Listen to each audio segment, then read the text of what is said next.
देख रहे हैं पब्लिक टाइम्स, मैं हेमा। चलिए जानते हैं देवरिया की खास खबर। सरयू नदी का जलस्तर 24 घंटे से स्थिर है। जलस्तर स्थिर होने से तटवर्ती इलाकों के लोगों ने राहत की सांस ली है। तुर्तीपार रेगुलेटर पर नदी अभी खतरा निशान से 95 सेंटीमीटर ऊपर बह रही है। नदी में हो रहे उतराव चढ़ाव ने तटवर्ती गांव के लोगों को सकते में डाल रखा है। धीमी गति से बढ़ रही सरयू नदी शाम को स्थिर हो गई थी। यह स्थिति कई क्षेत्रों में जलभराव होने से लोगों को काफी परेशानी झेलनी पड़ रही है। भटनी में आगामी माह में पड़ने वाले त्योहार पर यात्रियों की होने वाली अतिरिक्त भीड़ को ध्यान में रखते हुए रेलवे ने छपरा से आनंद विहार के बीच स्पेशल ट्रेन चलाने का निर्णय लिया है। यह ट्रेन छपरा से 18 सितंबर से 27 नवंबर तक प्रत्येक बुधवार को तथा आनंद विहार टर्मिनस से 19 सितंबर से 28 नवंबर तक प्रत्येक बृहस्पतिवार को 11 फेरों में चलेंगी। महर्षि देवराहा बाबा स्वशासी राज्य चिकित्सा महाविद्यालय में MBBS प्रथम वर्ष 2024 में छात्रों के ऑल इंडिया कोटे का प्रवेश शुरू कर दिया गया है। छात्र आने लगे हैं। कल 2 छात्र आए थे जिन्होंने प्रवेश की प्रक्रिया पूरी कर ली है। इस कोटा से आने वाले छात्रों का दाखिला 29 अगस्त तक चलेगा, जबकि प्रदेश के कोटे के छात्रों का प्रवेश 31 अगस्त से शुरू होगा। 28 और 30 अगस्त को एक दिवसीय निःशुल्क रोजगार मेले का आयोजन किया जाएगा।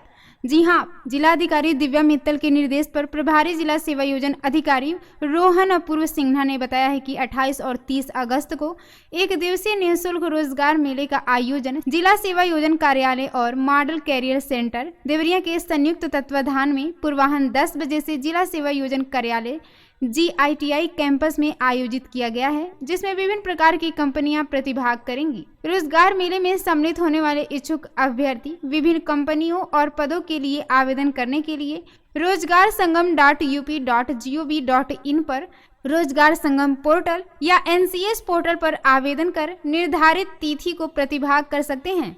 रोजगार मेले में सम्मिलित होने हेतु कोई मार्ग व्यय नहीं देय होगा। रोजगार मेला पूर्णतः निःशुल्क है। कंपनी के भर्ती अधिकारी करुणाकर त्रिपाठी ने बताया कि भर्ती कैंप सभी विकास खंडों में समय प्रातः 10 बजे से 3 बजे तक भर्ती कैंप का आयोजन किया जा रहा है। चयन किए गए अभ्यर्थियों को लखनऊ ट्रेनिंग सेंटर में 15 सितंबर को रिपोर्ट करना है तथा 18 से 28 सितंबर तक जिनका चयन होगा वो 30 सितंबर को रिपोर्ट करेंगे, जहां इनका 1 महीने का प्रशिक्षण दिया जाएगा। मऊ में SP इला मारन जी ने अपराधियों पर अंकुश लगाने के लिए गैर जनपद के साथ जनपद के अनेक थाना क्षेत्र 7 गो तस्करों सहित 11 फरार वांछितों पर इनाम घोषणा की है। बताया है कि इन सभी तलाशों में पुलिस की टीम लगातार छापेमारी कर रही है। SP के निर्देश पर गोवध निवारण अधिनियम और पशु क्रूरता अधिनियम में बलिया के संदीप गुप्ता पर 25,000, जौनपुर के पिंटू उर्फ सोनू उर्फ मिराज पर 15,000, आजमगढ़ के आसिफ, रिंकू यादव, वाहिद और मोहम्मद हारिस पर 15,000, जौनपुर के बगावत उर्फ बगदा पर 15,000 का इनाम घोषित किया गया है। वहीं आजमगढ़ की संगीता देवी पर 15,000, देवरिया के फकरुद्दीन शाह पर 25,000, मऊ के अनुपार के राम थाना मोहम्मदबाद निवासी नीरज राजभर पर 15,000, मऊ के कईमुद्दीनपुर थाना घोसी निवासी शाहिद पर 25,000 रुपए का इनाम रखा गया है। भाटपारानी विकास खंड बनकटा के ग्राम कुरमौली में स्वच्छ भारत मिशन योजना के अंतर्गत जांच के बाद 19 शौचालयों के निर्माण में धांधली उजागर हुई है। सीडीओ देवरिया में प्रांतांक संख्या 2220/7 दिनांक 24 अगस्त 2024 के अनुसार सचिव और कुरमौली खंड प्रेरक को पत्र जारी कर 1 सप्ताह के अंदर स्पष्टीकरण मांगा है। इससे विकास खंड बनकटा में हड़कंप मच गया है।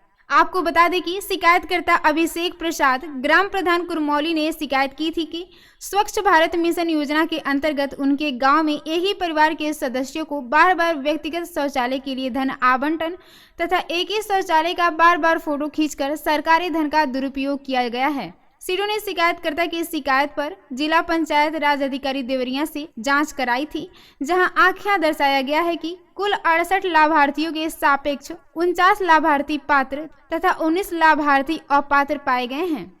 इन अपात्र लाभार्थियों के खाते में प्रथम किस्त का 1,14,000 रुपए की धनराशि हस्तांतरित की गई है, जिसमें सचिव जमील हुसैन और प्रखंड प्रेरक बनकटा संयुक्त रूप से दोषी पाए गए हैं। सीडीओ देवरिया ने 1 सप्ताह के अंदर उनसे स्पष्टीकरण मांगा है। विकास खंड अधिकारी बनकटा ने बताया है कि उन्हें अभी इसकी जानकारी नहीं है। खुखुंदो स्थानीय चौराहे पर देर शाम मटकी फोड़ कार्यक्रम के दौरान बाइक सवारों में मारपीट हो गई।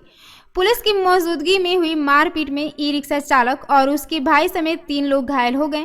पुलिस ने एक को धर दबोचा है। पकड़े गए युवक से पुलिस पूछताछ कर रही है।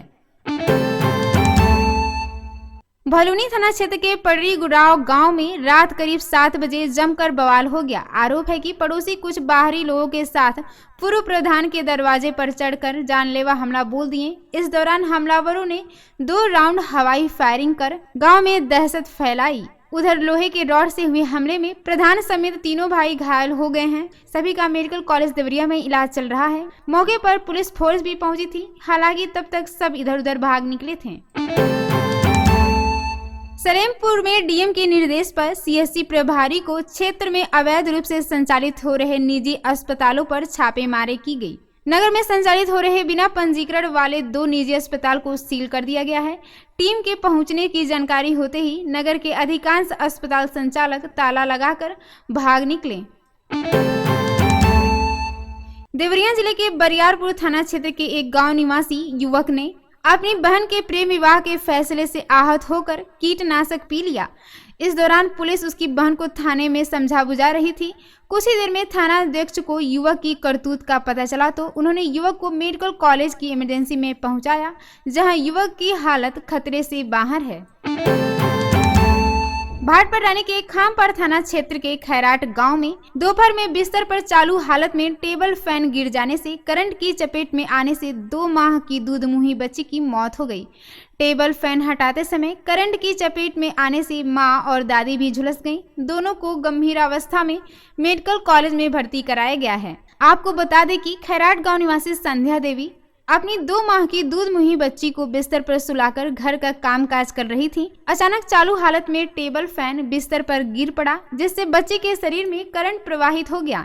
बच्चे की रोने की आवाज सुनकर उसकी मां संध्या देवी और दादी आरती देवी दौड़कर बिस्तर के पास पहुंची तो टेबल फैन गिरा देखा। उसे हटाने के क्रम में दोनों करंट की चपेट में आकर गंभीर रूप से झुलस गईं। आनन फानन में परिजन बच्ची, उसकी मां और दादी को लेकर भाटपारा रानी पीएचसी पहुंचे, जहां डॉक्टरों ने बच्ची को मृत घोषित कर दिया। दादी व मां की हालत गंभीर देखकर मेडिकल कॉलेज रेफर कर दिया गया है।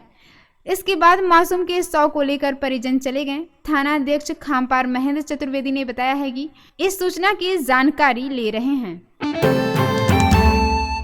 पुलिस भर्ती के लिए दौड़ का अभ्यास कर रहे 17 साल के छात्र को सुबह में डायल 108 एम्बुलेंस ने ठोकर मार दी, जिससे वह गंभीर रूप से घायल हो गया। हादसे के बाद एम्बुलेंस चालक किशोर को लेकर सीएससी पथरदेवा पहुंचा, लेकिन आरोप है कि वहां इलाज के अभाव में 2 घंटे तक वह तड़पता रहा। इसके बाद उसे जिला अस्पताल और वहां से गोरखपुर रेफर कर दिया गया, लेकिन रास्ते में ही उसकी सासों ने उसका साथ छोड़ दिया। हालांकि डॉक्टरों का कहना है कि उन्होंने मरीज के पहुंचते ही प्राथमिक उपचार किया और हालत गंभीर होने के कारण रेफर कर दिया। उन्होंने मृतकों के परिजनों पर मारपीट और अभद्र व्यवहार का आरोप लगाते हुए थाने में तहरीर भी दी है। पुलिस ने फिलहाल केस दर्ज नहीं किया है। देवरिया में बिजली का बिल जमा करने वाले उपभोक्ताओं के खिलाफ विद्युत विभाग डिस्कनेक्शन अभियान चलाएगा। बकायेदारों की सूची तैयार कर ली गई है। जिले में यह अभियान शुरू हो गई है। पहले दिन शहरी डिवीजन में करीब 1000 लोगों को ऑनलाइन और ऑफलाइन माध्यम से 60 लाख रुपए का बिल जमा करवाया गया। जांच के दौरान टीम ने 394 लोगों पर कार्रवाई की है। इनमें से 382 लोगों के कनेक्शन काटे गए हैं और 2 लोगों पर केस दर्ज किया गया है, जिनमें से 9 लोग एसी चलाते पकड़े गए हैं। देवरिया जिले में पुलिस भर्ती परीक्षा का अगला चरण 30 और 31 अगस्त को आयोजित होगा। इसमें भी रोडवेज बाहरी जिले से आने वाले अभ्यर्थियों को सहूलियत देगा।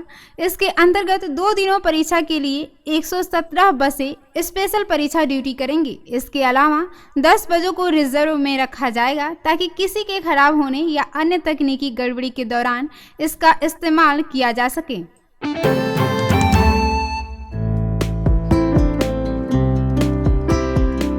ये थी देवरिया की खास खबर। नमस्कार।